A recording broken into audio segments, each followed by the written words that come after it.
Good morning आप सभी को। मैं संजीव कुमार विश्वकर्मा माधव ITI पटना के यूट्यूब चैनल में आपका स्वागत करता हूं। मैं आप लोगों को इंजीनियरिंग ड्राइंग पढ़ा रहा हूं। इंजीनियरिंग ड्राइंग में प्रथम वर्ष के सभी ट्रेड्स के छात्रों के लिए पढ़ा रहा हूं। इसमें मैं आप लोगों को सामान्य बंधकों के लंब कोणीय परिचय पढ़ा रहा हूँ, जिसके अंतर्गत मैं आप लोगों को लॉकिंग डिवाइस पढ़ाऊँगा।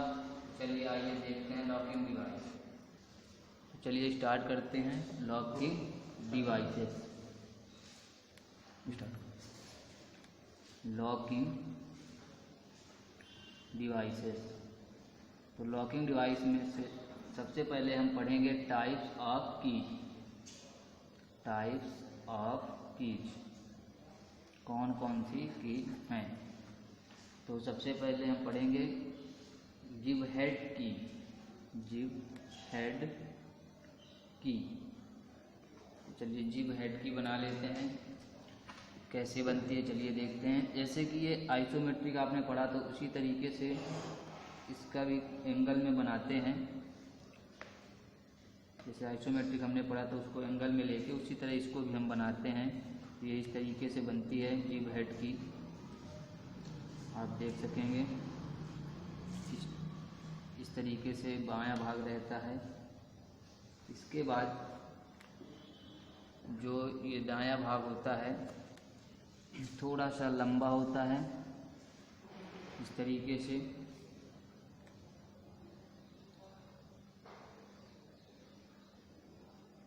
ये यहाँ आके मिली रहती है। और ये जो इसके ऊपरी हिस्सा बनेगा, की का ऊपरी हिस्सा बनेगा, वो एंगल पे बना रहता है। इसका एंगल होता है 45 का। यहाँ से जो एंगल रहता है इसका 45 का रहता है ऐसे। और ये इस चीज़ से मिली हुई होती है।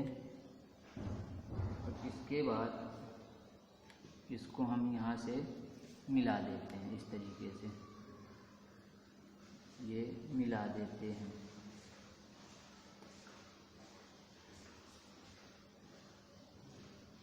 इस तरीके से ये जिब हेड की बनती है। और इसमें से पीछे का भाग इस तरीके से इसको हम दर्शा देते हैं।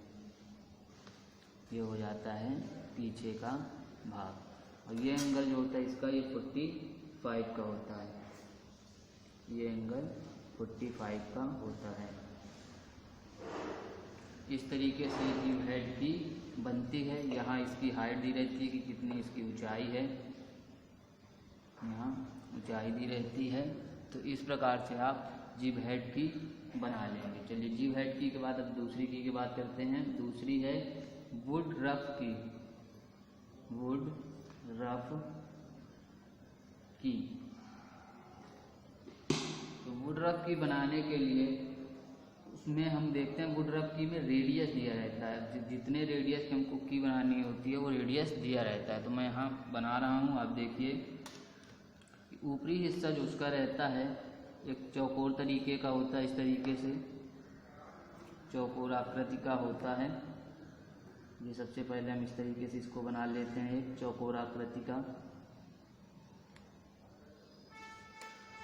ये चौकोर आकृति का बन जाता है। इसी के नीचे एक छोटा सा और ऐसी आकृति बनी रहती है इसमें। इसी में ये एक और आकृति बनी रहती है।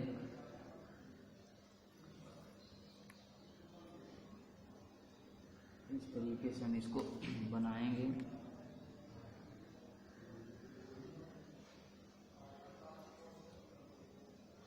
ऐसे बनेगी वुड रफ की। अब इसमें हम यहाँ रेडियस इसमें लगा रहता है। तो चलिए रेडियस जितना दिया रहता है वो रेडियस हम उस हिसाब से जितना रेडियस दिया रहता है उसको हम लगा देते हैं। यहाँ सेंटर ले लेते हैं, सेंटर से ही रेडियस निकलेगा। अब देखिए, चलिए हम रेडियस, चलिए इसको बनाते हैं। तो यहाँ हमने सेंटर ले लिया। अब इसमें जितना रेडियस दिया रहता है वो हम रेडियस यहाँ लगा देते हैं। तो चलिए इस तरीके से हम रेडियस यहाँ लगा देंगे, इसको बना लेंगे। इस तरीके से ये की बनी रहती है। ये ऐसे आती है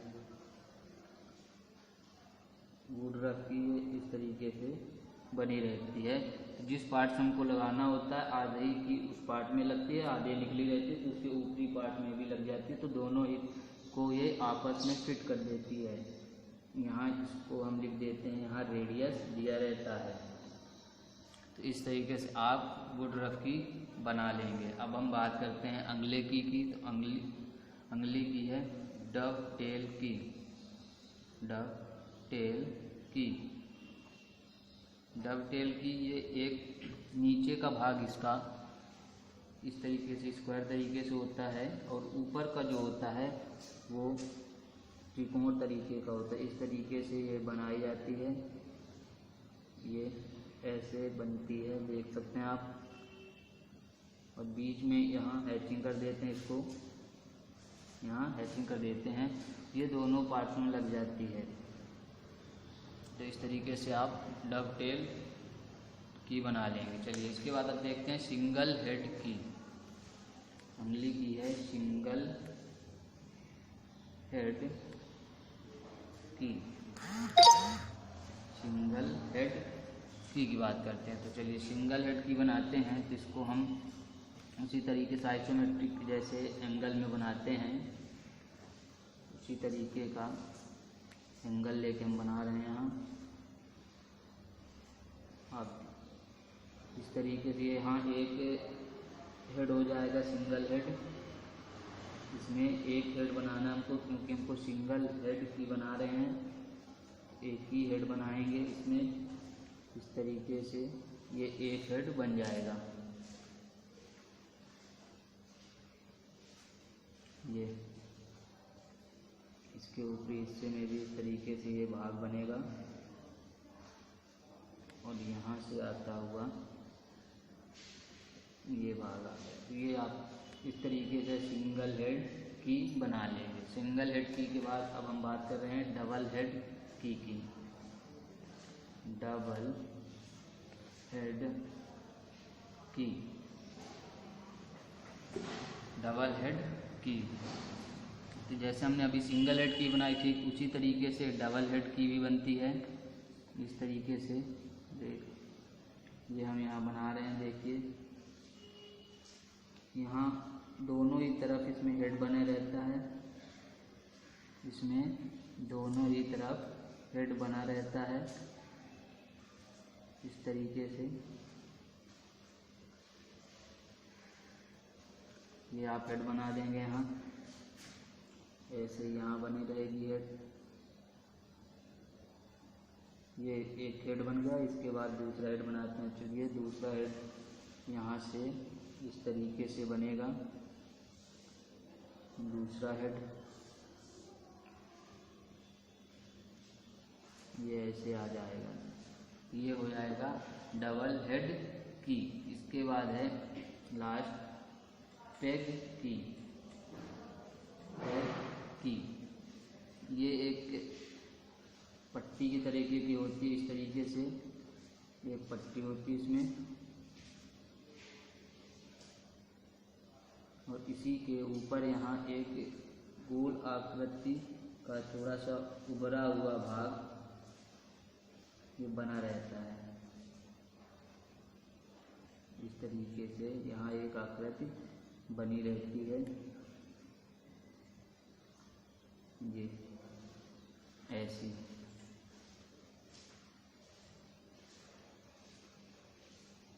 ये होती है पेग की। तो इस प्रकार से आप ये की बना लेंगे। अब की के बाद हम बात कर रहे हैं अगले टॉपिक की। तो इसमें कुछ नट्स हैं, वो नट्स देख लेते हैं। लॉकिंग डिवाइस में कुछ नट्स हैं, वो देख लेते हैं। जैसे पहला है लॉक नट। पहला है लॉक नट। तो लॉक नट हम बनाएंगे, तो उसके लिए सेंटर ले लेते हैं।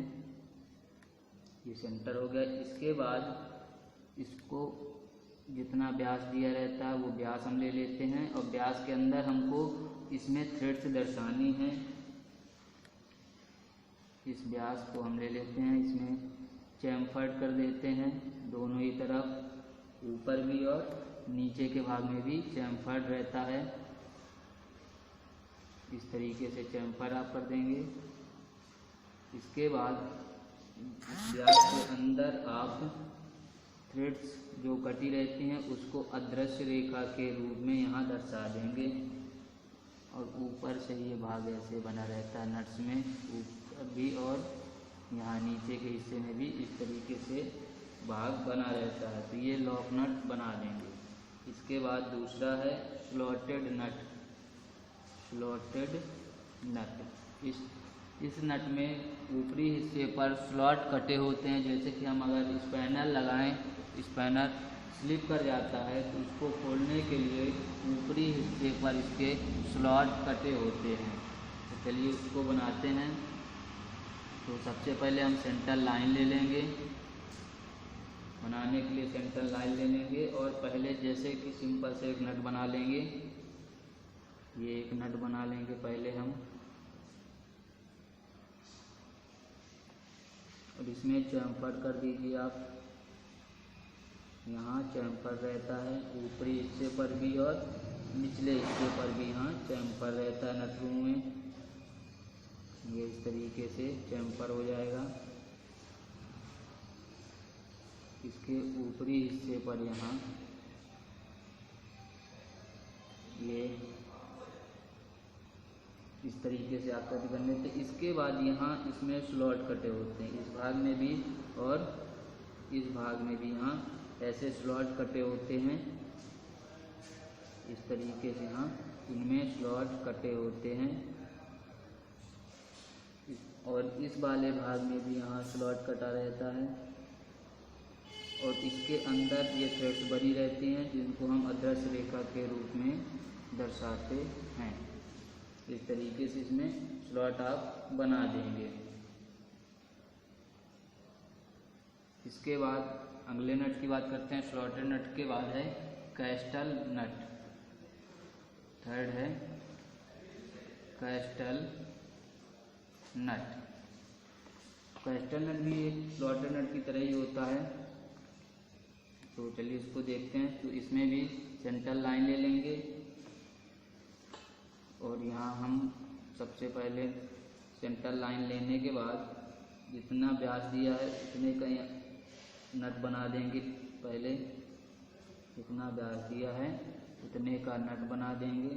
इसमें भी चैम्फर है, वो चैम्फर इसमें भी कर देंगे हम। ऐसे इस बाएं तरफ भी ये चैम्फर हो गया। ऊपरी हिस्से पर इस तरीके से मिला रहता है। यहाँ भी इसको मिला देंगे, चैम्फर भाग को ऐसे मिला देंगे। और यहाँ थ्रेड्स कटी रहती हैं अंदर भाग पे, वो अदृश्य रेखा के रूप में दिखाई देंगी। और स्लॉटेड नट में, इसमें स्लॉटेड नट में देखे थे हमने नट में ही स्लॉट कटे हुए थे। कैस्टल नट में ऊपरी हिस्सा इस तरीके से बना होता है, ऊपरी हिस्सा ऐसे रहता है। इसके ऊपरी हिस्से पर यहाँ स्लॉट कटे होते हैं। इसके ऊपरी हिस्से पे अलग से बना होता है ऊपरी हिस्सा, उसमें स्लॉट कटे होते हैं। ये अदृश्य रेखा के रूप में हमको दिखाई देंगे। थ्रेड्स अदृश्य रेखा के रूप में दिखाई देंगे, ऊपरी हिस्से पर सॉलिड रूप में नहीं दिखेंगी। तो इस तरीके से आप कैस्टल नट बना लेंगे। चलिए कैस्टल नट के बाद अब हम बात करते हैं अगले नट की। अगला नट है स्वान नट। स्वान नट ये इसमें अलग से दाईं तरफ स्लॉट कटा होता है। तो सबसे पहले हम सेंटर लाइन लेंगे और उसका व्यास नाप कर इसमें चैम्फर कर देंगे। ये चैम्फर हो जाएगा और नीचे वाले भाग सिंपल सा बना रहेगा, सीधा रहेगा। इस भाग में भी चैम्फर हो जाएगा। ऐसे ही इस भाग में भी चैम्फर रहेगा।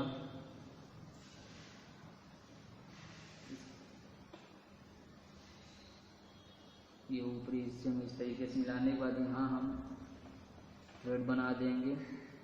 और इस वाले भाग में यहाँ अलग से स्लॉट कटा होता है। इस तरीके से यहाँ अलग से स्लॉट कटा होता है। ये ऐसे बनता है। इस प्रकार से स्वान नट आप बना लेंगे। तो चलिए नट के बाद अब हम बात करते हैं लॉकिंग डिवाइस में। नट के बाद अब वॉशर की बात करते हैं। वॉशर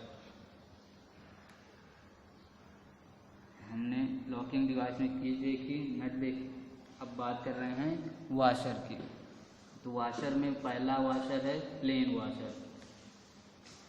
प्लेन वॉशर, तो प्लेन वॉशर जैसे कि सिंपल सा बनता है, आप देखे ही हैं। एक गोल आकृति होती है उसकी और बीच में व्यास बना रहता है। चलिए उसको बना लेते हैं। सबसे पहले सेंटर ले लेंगे। सेंटर लेने के बाद हम एक गोल आकृति बनाएंगे। इस तरीके से फ्री हैंड बनाना है इसको,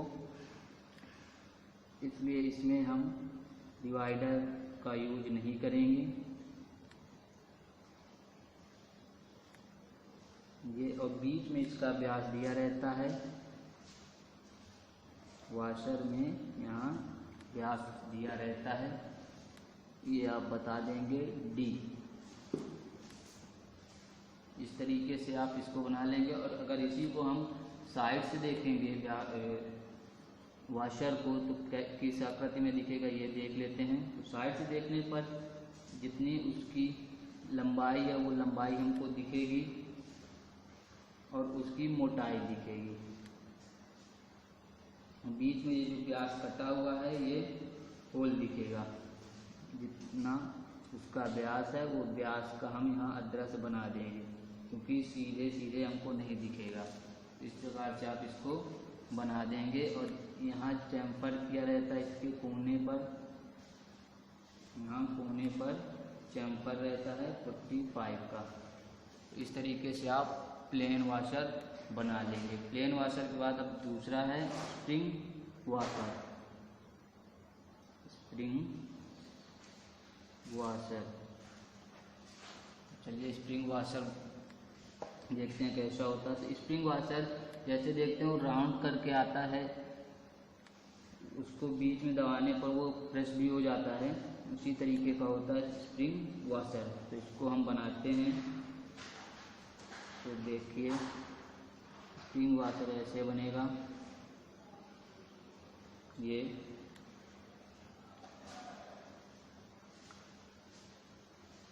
ऐसे स्प्रिंग वॉशर बनेगा, देख सकते हैं ये इस तरीके से। इसके बाद ऐसे